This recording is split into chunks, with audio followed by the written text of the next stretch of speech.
محمد كما صليت على إبراهيم وعلى آل إبراهيم إنك حميد مجيد اللهم بارك على محمد وعلى آل محمد كما باركت على إبراهيم وعلى آل إبراهيم إنك حميد مجيد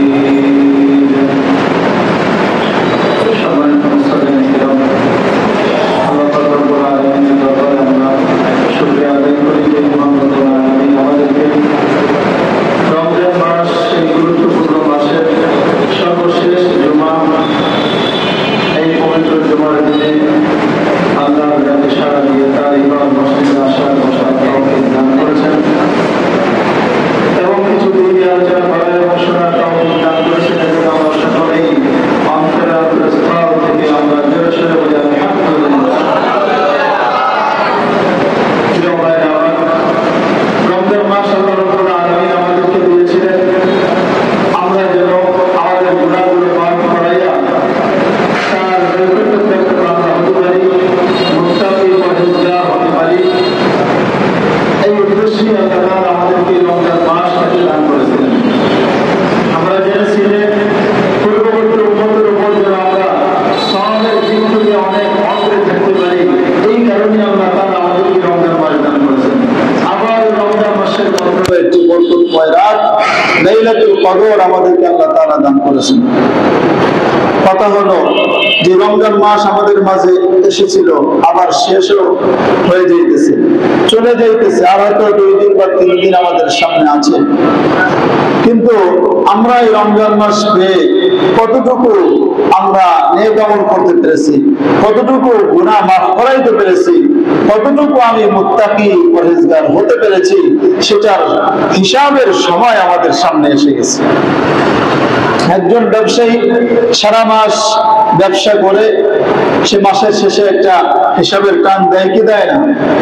একজন চাকরিজীবী সে তার যে বেতনটা পায় সে বেতনটা সে সারা মাস খরচ করার পরে দেখে যে আমার মাসের শেষে কত টাকা খরচ হলো, কত টাকা আমার বাঁচলো, একটা হিসাব করে কি করে না?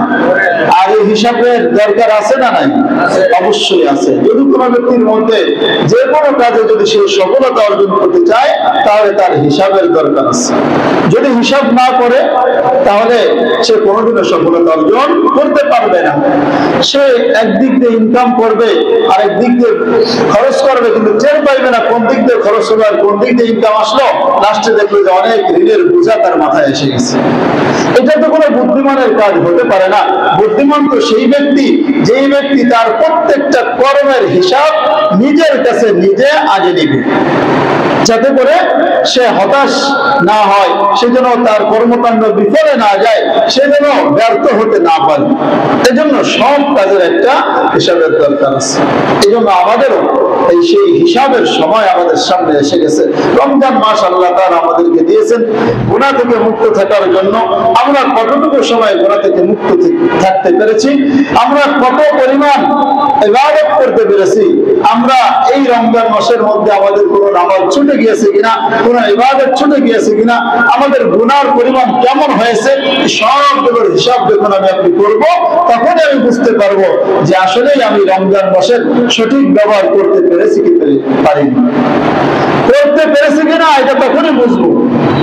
আর ভাইরা আমার, এখনো যদি আমি আজকেও যদি হিসাব করি, যদি আমার হিসাবের মধ্যে দেখা যায় যে আমি এখনো মুত্তাকি পরহেজগার হতে পারিনি, রমজান মাসের রোজার যে মাকসাদ ছিল, যে উদ্দেশ্য ছিল, সেই উদ্দেশ্য আমার মধ্যে হাসিল হয়নি, তাহলে তো এখনো তো সময় আছে। 1 থেকে 2 দিন বা 3 দিন সময় আমাদের সামনে আছে। তো এই 3 দিনের মধ্যে হলেও আমরা যেন ওই রমজান মাসের যে মাকসাদ তাকওয়া হাসিল করা, এটা যেন আমাদের অর্জন হতে পারে, সেই চেষ্টা করতে পারবো তো ইনশাআল্লাহ। সবচেয়ে বড় অর্জন করার দরকার ছিল আল্লাহ তাআলার পক্ষ থেকে ক্ষমা। আল্লাহ রাব্বুল আলামিন এই পুরো রমজান মাস আমাদেরকে দিয়েছেন রহমত স্বরূপ, আমাদেরকে দিয়েছেন মাগফিরাত স্বরূপ, আমাদেরকে দিয়েছেন জাহান্নাম থেকে মুক্তি নাজাত স্বরূপ দিয়েছেন আল্লাহ তাআলা। পুরো রমজান মাসের মধ্যে রহমত রয়েছে, পুরো রমজান মাসের মধ্যেই মাগফিরাত রয়েছে, পুরো রমজান মাসের মধ্যেই নাজাত রয়েছে। আমি আপনি কতটুকু রহমত প্রাপ্ত হয়েছি, আমি আপনি কতটুকু আল্লাহ তাআলা থেকে ক্ষমা চেয়ে নিতে পেরেছি, কতটুকু আমি নাজাত পেয়েছি, এটা আমার আমলের মাধ্যমে আমারটা আমি টের পাইব, আমারটা অন্য কোনো ব্যক্তি টের পাইবে না। এই টের পাওয়ার দরকার আছে না নাই?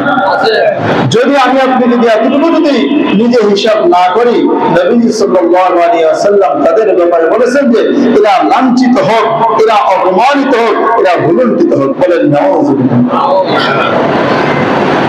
তিরমিজি শরীফের মধ্যে হাদিস এসেছে, নবী সাল্লাল্লাহু আলাইহি ওয়াসাল্লাম আবু হুরায়রা রাদিয়াল্লাহু আনহু থেকে বর্ণিত, قال قال رسول الله صلى الله عليه وسلم رغم أنف رجل ذكرت عنده فلم يصلي علي ورغم أنف رجل دخل عليه رمضان ثم انسلخ قبل أن يغفر له। নবীজি বলেন, এখানে যখন কোন ব্যক্তির সামনে আমার নাম না হলো, আমার নাম উল্লেখ করা হলো, কিন্তু ওই ব্যক্তি আমার নামের প্রতি দুরূদ পাঠ করলো না, সাল্লাল্লাহু আলাইহি ওয়াসাল্লাম, সকলে পড়ি সাল্লাল্লাহু আলাইহি ওয়াসাল্লাম, ওই ব্যক্তিটা পড়লো না, নবীজি বলেন ওই ব্যক্তির নাম ভুলুণ্ঠিত হোক। ওই ব্যক্তি তাফসীর ব্যাখ্যার মধ্যে এসেছে যে রবিমা আনফু রাজুলের অর্থ হলো আইদাল্লাহ, সে যেন লাঞ্ছিত হয়, অপমানিত হয়ে যায়। নবীজি সাল্লাল্লাহু আলাইহি ওয়াসাল্লাম বদদোয়া করেছেন কার জন্য? যেই ব্যক্তির সামনে আল্লাহর নবী সাল্লাল্লাহু আলাইহি ওয়াসাল্লামের নাম উল্লেখ করা হবে কিন্তু দুরূদ পাঠ করবে না, ওই ব্যক্তির প্রতি নবীজি সাল্লাল্লাহু আলাইহি ওয়াসাল্লামের পক্ষ থেকে বদদোয়া এসে গেছে। এইজন্য যখনই নবী সাল্লাল্লাহু আলাইহি ওয়াসাল্লামের নাম শুনবো, সাথে সাথে আমরা দুরূদ পাঠ করব। শুধুমাত্র কোন একটা মজলিস হলো, দোয়া অনুষ্ঠান হলো, তখনই দুরূদ পড়ার মধ্যে সীমাবদ্ধ রাখবো না, বরং যখনই আমার সুযোগ হবে তখনই নবী সাল্লাল্লাহু আলাইহি ওয়াসাল্লামের প্রতি দুরূদ পড়তে হবে, তা না হলে বদদোয়ার আওতায় এসে যেতে হবে। দুরূদ পড়ার ক্ষেত্রে একটু বিধান আছে, সংক্ষেপে বলে যাই। দুরূদ পড়া কোনো কোনো সময় ফরজ, সেটা হলো জীবনে একবার প্রত্যেকটা মুমিনের জন্য এই দুরূদ পাঠ করা ফরজ। দুই নম্বর হুকুম হলো ওয়াজিব। যে কোনো মজলিসে, যেমন এই যে আলোচনা হচ্ছে, যে কোনো মজলিসে নবী সাল্লাল্লাহু আলাইহি ওয়াসাল্লামের নাম যখন নেওয়া হবে, প্রথমবার নবীজির প্রতি দুরূদ পাঠ করা এটা ওয়াজিব। অথবা যদি তার কোনো কাজ না থাকে মজলিসের মধ্যে, তাহলে প্রত্যেকবার যতবার শুনবে ততবার দুরূদ পাঠ করা ওয়াজিব। এই যে আমরা শুনতেছি, আমাদের কোনো কাজ আছে নাকি? শুধু শুনতেছি। এই জন্য যতবার আমরা নাম শুনবো, আস্তে আস্তে হলেও আমরা দুরূদ পাঠ করবো, এটা ওয়াজিব। আর তিন নম্বর হলো সুন্নাত, যেটা আমরা নামাজের মধ্যে শেষ পর্যন্ত তাশাহুদের পরে যে দুরূদ পাঠ করা হয়, সেটা হলো সুন্নাত। আর চার নম্বর হুকুম হলো মুস্তাহাব। এটা হলো যে কোনো সময় যখনই মনে পড়বে, দোয়ার আগে অথবা দোয়ার পরে অথবা যে কোনো সময় হাঁটতেছেন, চলতেছেন, বসে আছেন, দুরূদ পাঠ করা মুস্তাহাব। এই ছিল দুরূদের হুকুম, চার ধরনের হুকুম: ফরজ, ওয়াজিব, সুন্নাত, মুস্তাহাব। তবে মনে রাখতে হবে, দুরূদ যে আমি পড়বো, এই দুরূদটা যেন আমার সহি শুদ্ধ হয়, দুরূদটা যেন আমার ভুল না হয়। যদি আমি ভুল যদি দুরূদ পড়ি, তাহলে দুরূদের অর্থ হলো নবী সাল্লাল্লাহু আলাইহি ওয়াসাল্লামের প্রতি দোয়া করা, এবং সেটা যদি ভুল ভাবে যদি করি, দোয়ার জায়গায় বদদোয়া হয়ে যেতে পারে। কি বলেন? দোয়ার জায়গায় বদদোয়া হয়ে যেতে পারে। এই জন্য খুব সতর্কতা। দুরূদ যদি আমি আপনি সহি শুদ্ধভাবে শিখতে না পারি, তাহলে দেখা যাবে যে দুরূদের যে মাকসাদ, সেটা আমার হাসিল হবে না, উল্টাটা হয়ে যাবে। অ্যান্টিবায়োটিক যদি আপনার সময় মতো না হয়, অথবা যদি ডোজ বেশি হয়ে যায়, উল্টা পাল্টা হয়ে যায়, নিয়ম শৃঙ্খলা মেনে যদি খাওয়া না হয়, তাহলে উল্টা রিয়াকশন করে কি করে না? ঠিক এই দুরূদের ব্যাপারেও তাই। সব ক্ষেত্রে নামাজের যত মাসলা মাসাইল আছে, যত কিরাত রয়েছে, যত দোয়া রয়েছে, সবগুলো সহি শুদ্ধভাবে আমাদের আদায় করতে হবে, শিখতে হবে। আমাদের অবস্থা এমন, এগুলো সহি শুদ্ধ করার ব্যাপারে কোনো চিন্তা করি না। আমরা আছি যেগুলো আমাদের দ্বীনের কোনো গুরুত্বপূর্ণ অংশও না, সেগুলোর পিছনে আমরা লেগে আছি। কেন আমরা এটা করি না, কেন অবহেলা করে না, এই ধরনের বিভিন্ন বিষয়ে আমরা বলে থাকি। প্রিয় ভাই, এটা করার আগে আপনি নিজের জীবনে যা দরকার, এলম শিক্ষা করার জন্য ফরজ, আপনার নামাজের জন্য যা কিছু দরকার সবকিছু শিক্ষা করা আপনার জন্য ফরজ, আপনি ব্যবসায়ী আপনার ব্যবসার জন্য যা কিছু দরকার ইসলামের বিধিবিধান এগুলো শিক্ষা করা আপনার জন্য ফরজ, আপনি চাকরিজীবীর মধ্যে চাকরি করার ক্ষেত্রে কি কি বিধান রয়েছে ইসলামের মধ্যে এই সকল বিধান সম্পর্কে জানা আপনার জন্য ফরজ। প্রত্যেকটা সেক্টরে ইসলামের যত বিধিবিধান রয়েছে যে যেই সেক্টরে কাজ করবে সেই সেক্টর সম্পর্কে তার ইসলামের সকল বিধিবিধান জানা তার জন্য ফরজ। আমরা হিসাব করে দেখি আমরা এই ফরজটুকু কতটুকু আদায় করতেছি, এই ফরজের কতটুকু আমরা আদায় করতেছি। প্রিয় ভাইরা আমার, বলতেছিলাম নবী সাল্লাল্লাহু আলাইহি ওয়াসাল্লাম হাদিসের প্রথমেই বলতেছেন যে যদি আমার প্রতি কোনো ব্যক্তি দোষ না করে তাহলে ওই ব্যক্তি লাঞ্ছিত হোক, ওই ব্যক্তি লাঞ্ছিত হোক। হাসিরাত দুনিয়া ওয়াল আখিরাহ, দুনিয়ায় লাঞ্ছিত হবে, আখিরাতে লাঞ্ছিত হবে।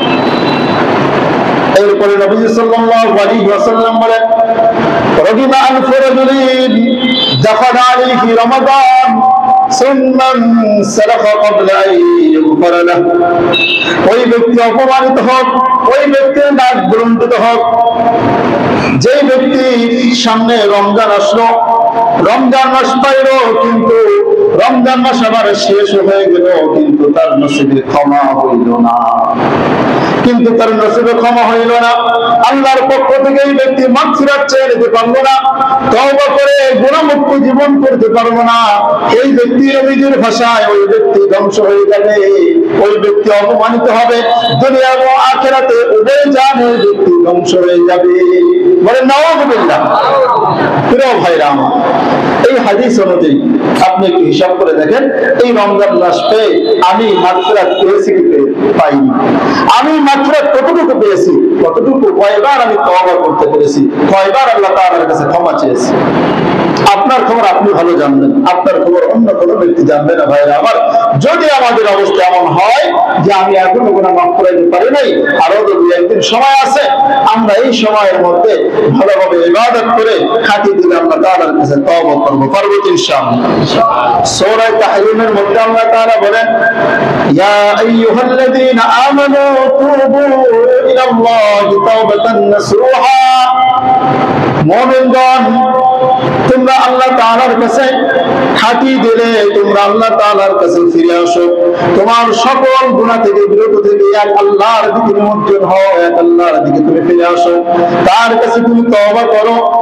তওবা করার অর্থ হলো গুনাহ থেকে গুনাহ ছেড়ে দিয়ে আল্লাহর দিকে ফিরে আসা, আল্লাহর কাছে চলে আসা, আল্লাহ তাআলার কাছে নিজেকে ছোট আল্লাহ তাআলার কাছে পিছনের সকল গুনাহ থেকে আল্লাহ তাআলার কাছে ক্ষমা চাওয়ার নাম হলো তওবা।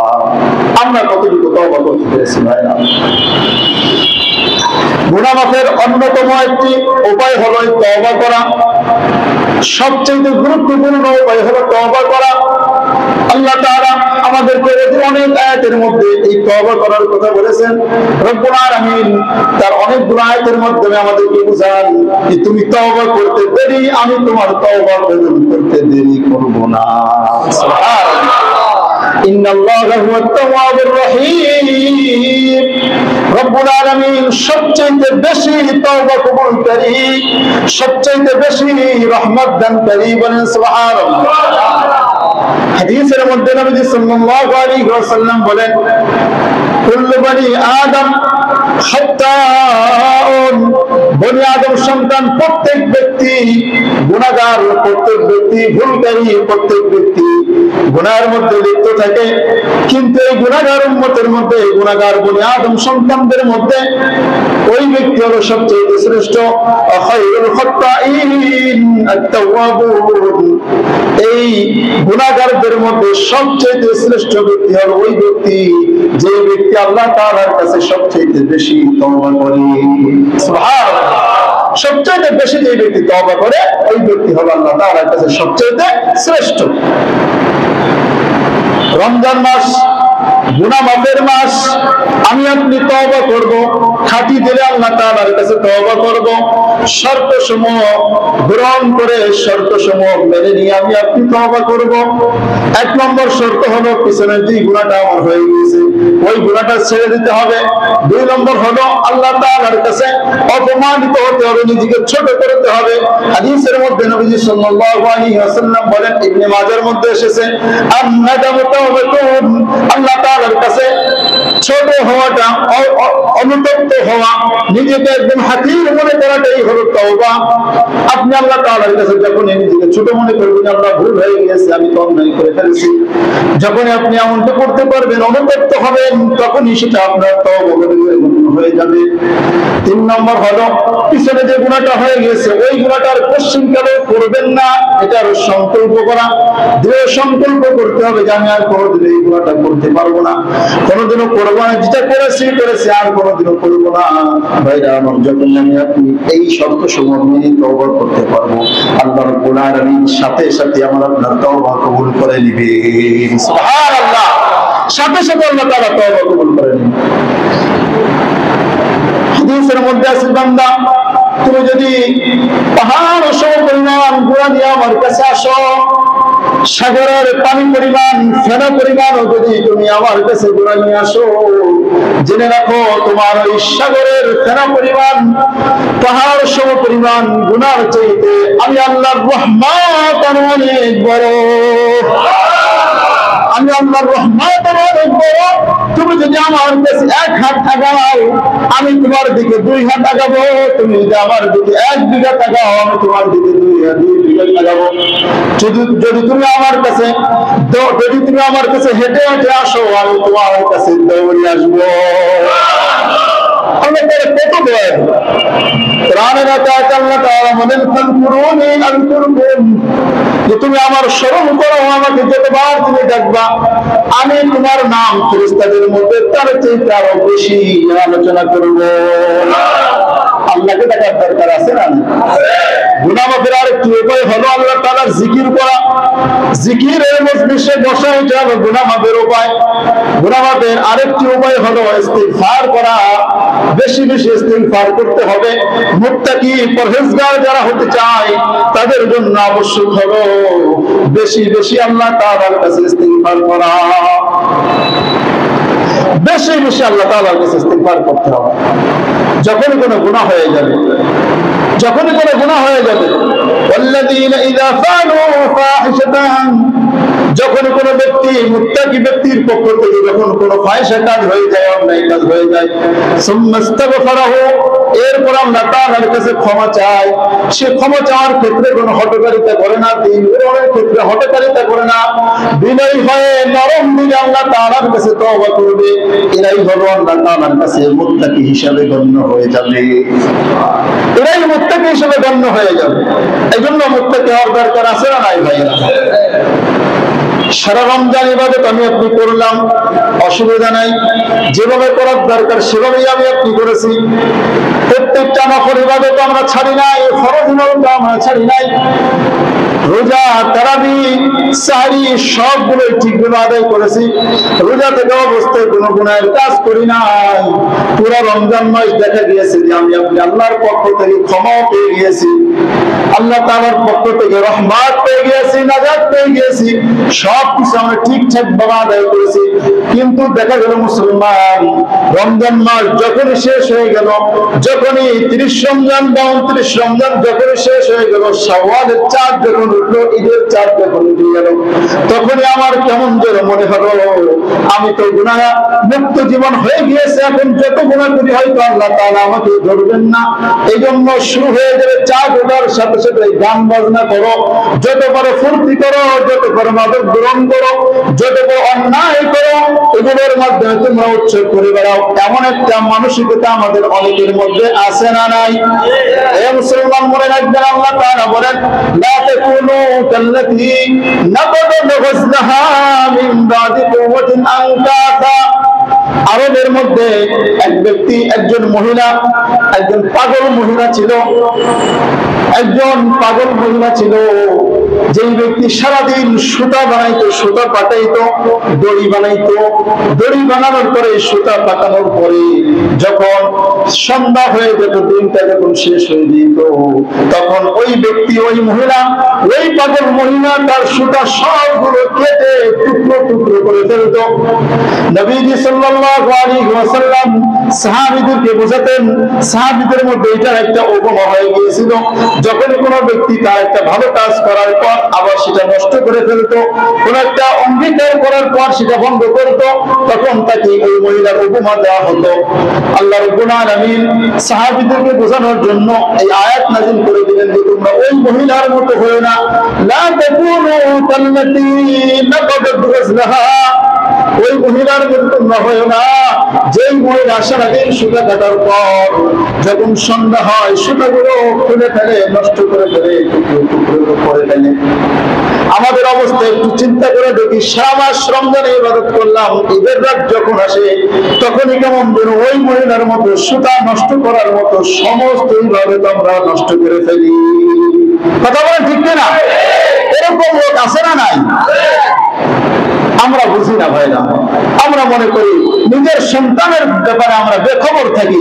সন্তান ছেলে যুবক মানুষ করে তো কি হয়েছে, আমি আপনি মনে করি আমি ইবাদত করবো, মসজিদে নামাজ পড়তে পড়তে কপাল ফাটায় ফেলবো, কিন্তু পরিবারের কোনো খবর রাখবো না, ছেলেদের কোনো খবর রাখবো না, মেয়েদের কোনো খবর রাখবো না। মুসলমান মনে রাখবেন, আপনার এই কপাল ফাটানোটা আল্লাহ তাআলার কাছে কোনো দাম থাকবে না, কোনো দাম থাকবে না, কোনো দাম থাকবে না। এটা আপনার পরিবারকে আপনাকে বাঁচাইতে হবে, তাকে আপনার ওয়াজ করতে হবে, বোঝাইতে হবে যে বাবা এটা করা যাবে না।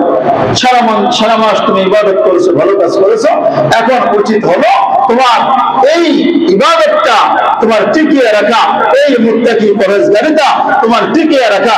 তুমি যে এই সারা মাসের এই এক মাসের আমলটা, এক মাসের এই আমলের অভ্যাসটা যেন তুমি বাকি 11 মাস তোমার মধ্যে থাকে, সেই চেষ্টা তোমার করতে হবে। এটা আমাদের দরকার আছে না নাই? নাকি আমরা ঈদের চাঁদ উঠলে আবার গান বাজনা শুরু করবো? অনেকে এখন থেকে হয়তো কি বলে সাউন্ড বক্সের দোকানে হয়তো কথা বলে রেখেছে, আমাদের অমুক দিন সাউন্ড বক্স লাগবে, দিয়ে দিব। রাখছেন নাকি কেউ? যদি কেউ রেখে থাকেন ভাই তওবা করে ফিরে আসেন। এগুলোর মাধ্যমে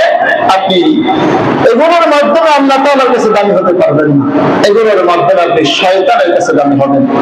শয়তান আপনাকে দাম দেবে, কিন্তু সেই শয়তানও আপনাকে এই কাজগুলো করাইয়া আপনাকে আগাই দিয়ে পিছনে সরে আসবে।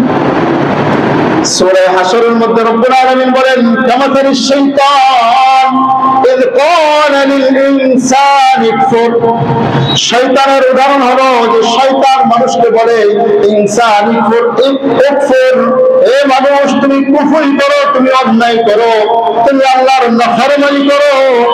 যখন ওই ব্যক্তি ফালাম্মা কাফারা, সে যখন আল্লাহ তাআলার নাফরমানির মধ্যে লিপ্ত হয়ে যায়, তখনই শয়তান বলে ফালাম্মা কাফারা ক্বালা ইন্নী বারিউম মিনকা। শয়তান সাথে সাথে বলে তুমি করেছো তোমার করা, কিন্তু আমি তোমার থেকে দায় মুক্ত, তোমার ব্যাপারে আমার কোনো দায় নাই, তোমাকে আমি চিনি না। আরে শয়তান তখন দেখেন কি কথা বলে, আল্লাহর ওয়ালি হয়ে যায়, কেমন যেন বলে ইন্নী আখাফুল্লাহ রাব্বাল আলামিন। শয়তান তখন বলে আরে আমি তো আল্লাহ তাআলাকে ভয় করি, আমি আল্লাহ তাআলাকে ভয় করি। শয়তান দেখেছেন কেমন শয়তানের শয়তান, আপনাকে বলবে এটা করার পরে বলবে তোমাকে আমি চিনি না, আমি তো আল্লাহকে ভয় করি, আমি আল্লাহর বান্দা। এরকম অনেক মানুষ আছে না?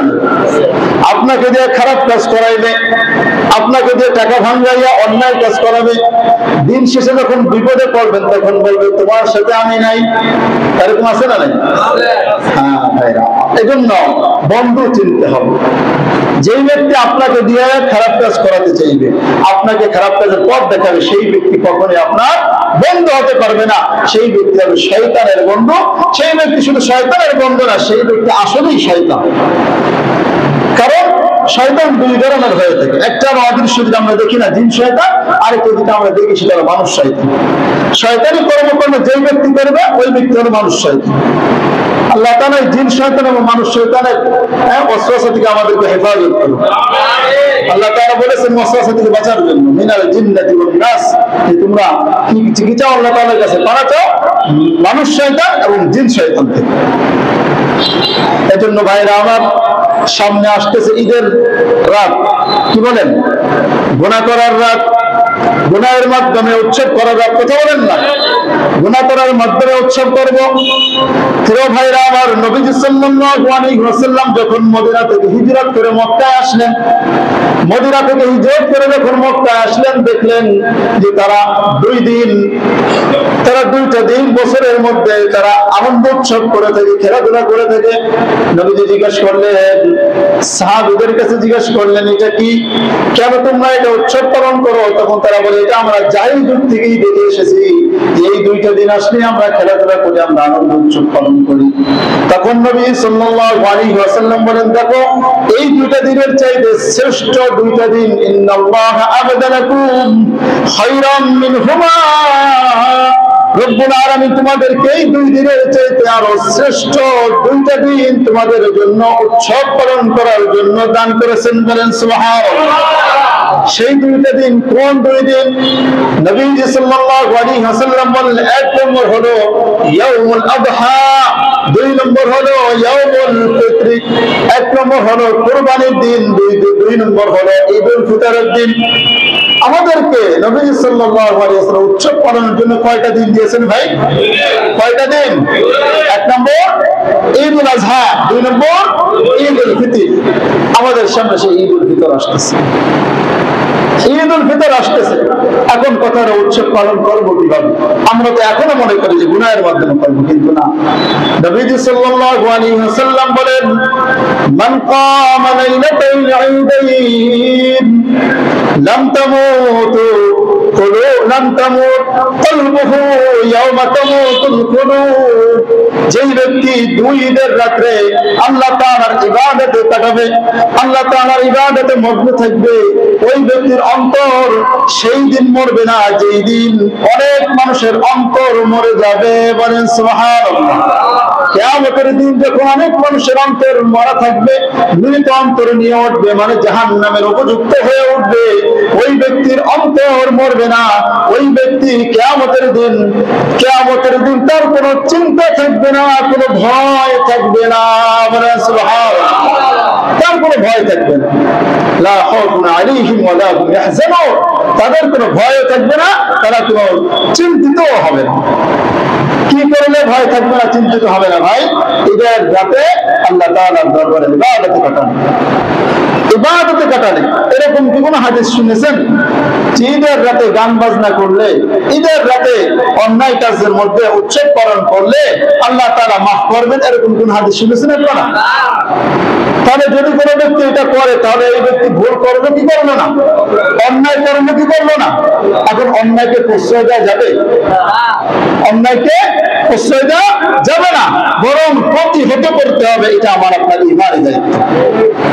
আমি আপনি শ্রেষ্ঠ উম্মত হয়েছি, শ্রেষ্ঠ উম্মতের অন্যতম একটি গুণ হলো তা'মুরুনা বিল মা'রুফ ওয়া তানহাউনা আনিল মুনকার, যে তুমি মানুষকে সৎ কাজের আদেশ করবা এবং যত সৎ কাজ থাকবে এগুলো থেকে মানুষকে বাধা প্রদান করবা।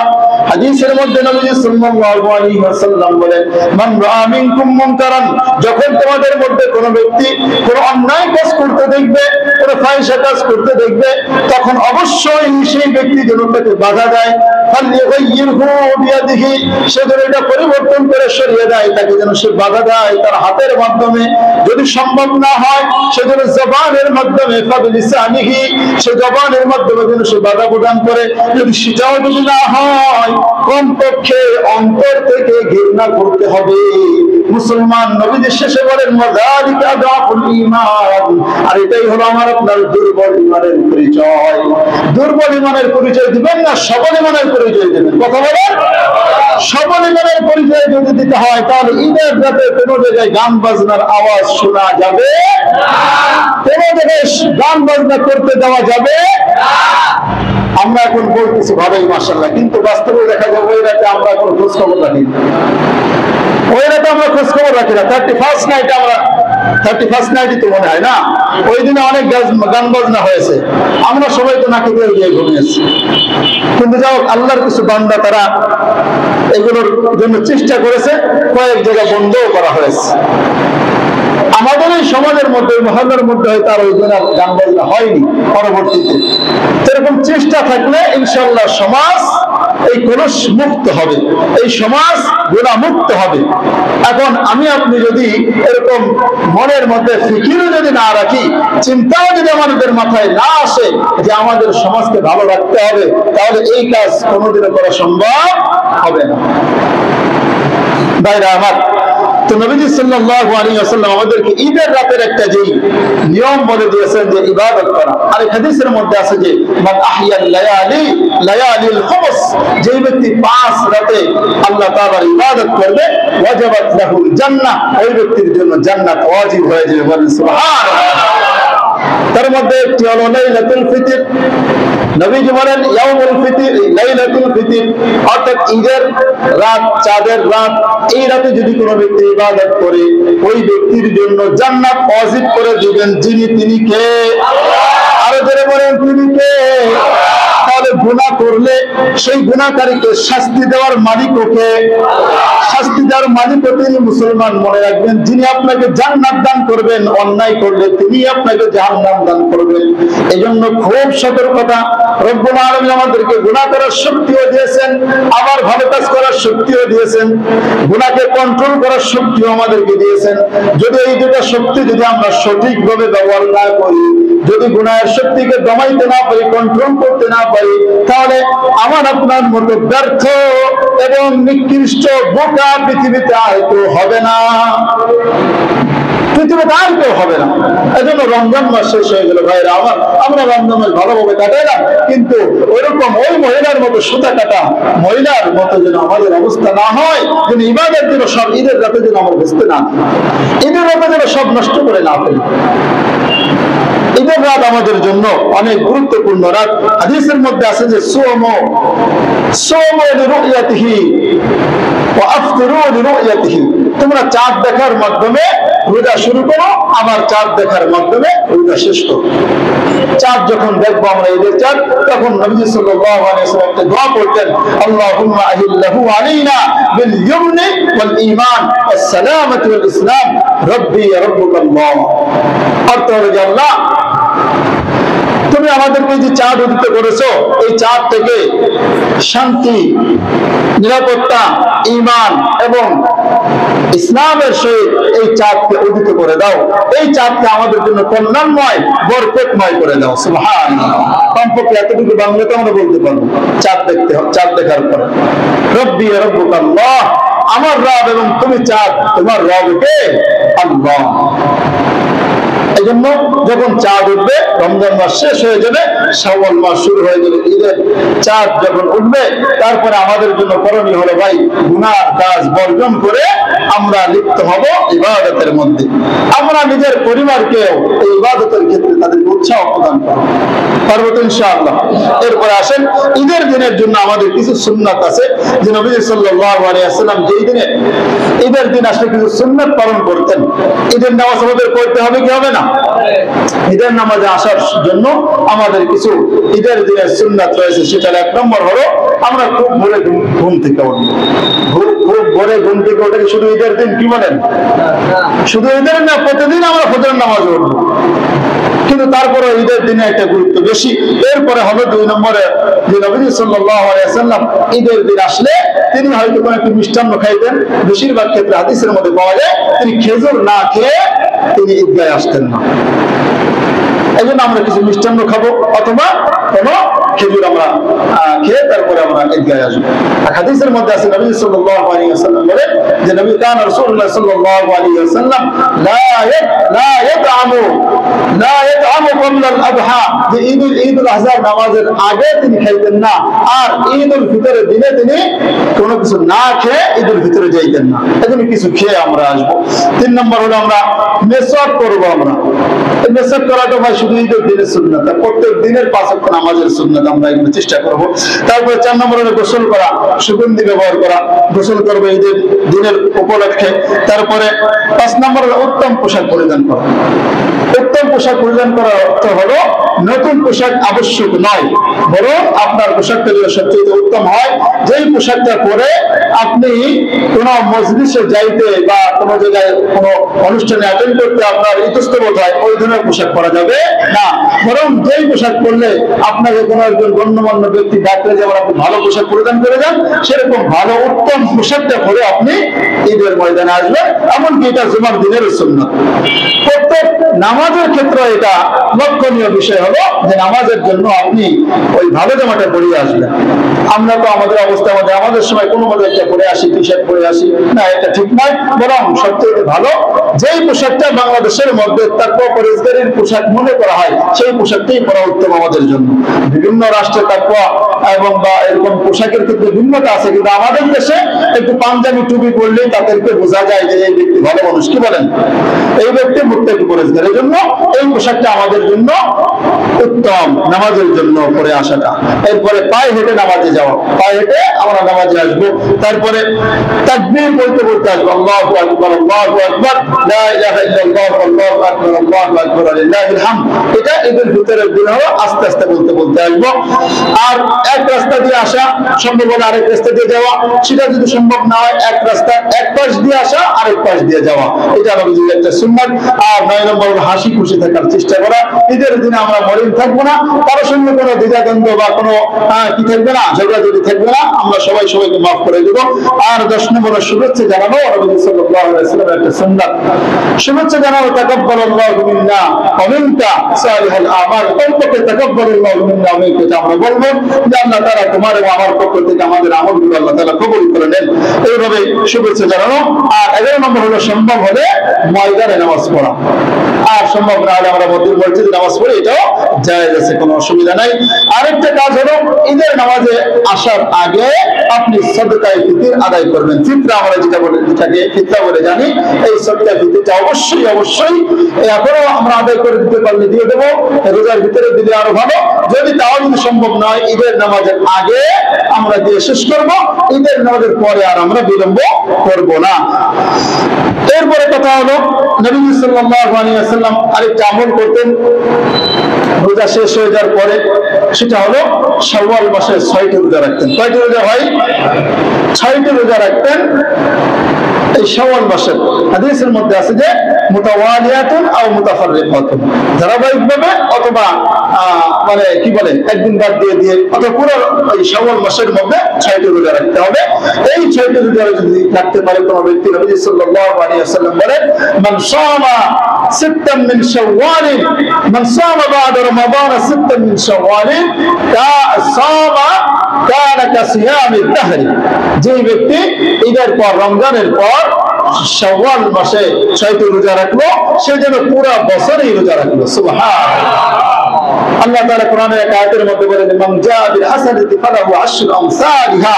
যে ব্যক্তি কোনো ভালো কাজ করবে, আল্লাহ তাআলা তাকে ওই ভালো কাজের 10 গুণ সওয়াব দান করবেন। তাহলে হিসাব করে দেখেন যে রমজান মাসে যে রোজা রেখেছি, এই রমজান মাসে কয়টা রোজা? 30টা রোজা আমরা ধরি। 30টা রোজা 10 গুণ দিলে কত হয়? 300। আর ওই 6 রোজার 10 গুণ দিলে কত হয়? 60। মোট কত হলো? 360। 360 এ 1 বছর হয়ে গেল। তো এইভাবে আল্লাহ তাআলা আমাদের 1 বছরের রোজা রাখার সওয়াব আল্লাহ তাআলা দান করবেন। সুবহানাল্লাহ। যদিও শাওয়াল মাসের এই রোজাটা নফল হিসেবে আমরা আদায় করব, ফরজ বা ওয়াজিব নয়। আরেকটা বিষয় হলো যে আল্লাহ তাআলা দেখেন আমাদের জন্য আমাদের প্রত্যেকটা ফরজের সাথে কিছু নফল ইবাদত রেখে দিয়েছেন। প্রত্যেকটা ফরজ নামাজের সাথে হয় সুন্নাত আছে অথবা নফল নামাজ আছে। ফজর, যোহর, আসর, মাগরিব, ইশা আছে না নাই? আসরের আগে 4 রাকাত নফল আছে, ইশার ফজরের সময় 2 রাকাত সুন্নাত আছে, তারপরে যোহরের আগে পরে সুন্নাত রয়েছে, মাগরিবের পরে সুন্নাত রয়েছে, আবার নফলও আছে, আবার ইশার আগে 4 রাকাত কিন্তু নফল আছে, আবার ইশার পরেও 2 রাকাত সুন্নাত, এরপরে বিতর, তারপরে আরো আপনি চাইলে তাহাজ্জুদ পড়তে পারেন। এই নফল নামাজগুলো কেন দিয়েছেন? যেন ফরজের মধ্যে, হাদিসের মধ্যে আছে, যদি ফরজের মধ্যে কোনো ত্রুটি থাকে আল্লাহ তাআলা কিয়ামতের দিন এই নফল নামাজ থাকলে, নফল ইবাদত থাকলে, নফলের মাধ্যমে ওই ত্রুটিগুলো আল্লাহ তাআলা মাফ করে দিবেন, ওই ফরজের ক্ষতিপূরণ হিসেবে আল্লাহ তাআলা গ্রহণ করে নেবেন। এই জন্য আমরা চেষ্টা করব শাওয়াল মাসের 6টি রোজা রাখার জন্য। নফল রোজা আমরা ধারাবাহিকভাবে রাখতে পারি, আবার একদিন বাদ দিয়ে আমরা পুরা শাওয়াল মাসের মধ্যে আমরা এই 6টি রোজা রাখার চেষ্টা করব ইনশাআল্লাহ। এই ছিল ভাই আজকের আলোচনা। ঈদের দিনের গুরুত্ব, ঈদের রাতের গুরুত্ব সম্পর্কে, ফজিলত সম্পর্কে আমরা জানলাম। অতএব খবরদার ভাই, একটা নিয়ম আছে, জালবুল মানফাআত দাফউল মাদাররাত আওলা মিন জালবুল মানফাআতি। উপকার লাভের চাইতে ক্ষতিটা দূর করাটা হলো উত্তম। আপনি যদি ইবাদত করতে নাও পারেন, গুনাহের মধ্যে লিপ্ত হবেন না। ইবাদত করতে না পারলেও আপনার তেমন গুনাহ, আপনার কোনো গুনাহ হবে না, একটু সওয়াব পাইলেন না। কিন্তু যদি গুনাহ থেকে বিরত না থাকেন, তাহলে জাহান্নামের কাজ হলো কি হলো না? যদি গুনাহের কাজ করেন, শয়তানি কাজ হলো কি হলো না? তাহলে শয়তানি কাজ বর্জন করতে হবে, নিজেও আরেকজনকে বর্জন করার জন্য চেষ্টা করতে হবে। এজন্য আমরা চেষ্টা করবো ঈদের রাতে যেন কোনো গুনাহ না হয়। আমরা চেষ্টা করবো ইবাদত করার জন্য। ঘরে যদি পরিবেশ না হয়, আমরা মসজিদে এসে ইবাদত করব। তারপরে হলো ঈদের দিনের সুন্নতগুলো আমরা পালন করব। আর আমরা এই যে রমজান মাস যে আমরা ইবাদত করলাম, আমরা হিসাব করব। যদি আমাদের গুনাহের পাল্লা বেশি হয়ে থাকে আর নেকির পাল্লা যদি কম হয়ে থাকে, আমি নিজেরটা নিজেই ভালো বুঝবো। তাহলে আমরা এই 2-3 দিনের মধ্যে ভালোভাবে ইবাদত করে যেন আমরা পরিপূর্ণরূপে মুত্তাকি পরহেজগার হয়ে যেতে পারি, সেই চেষ্টা করবো। পারবো তো ইনশাআল্লাহ? আল্লাহ তাআলা আমাদেরকে যা শুনলাম সেইভাবে বুঝে শুনে আমল করার তৌফিক দান করেন। আমিন। আখির দাওয়ানা আলহামদুলিল্লাহি রাব্বিল আলামিন।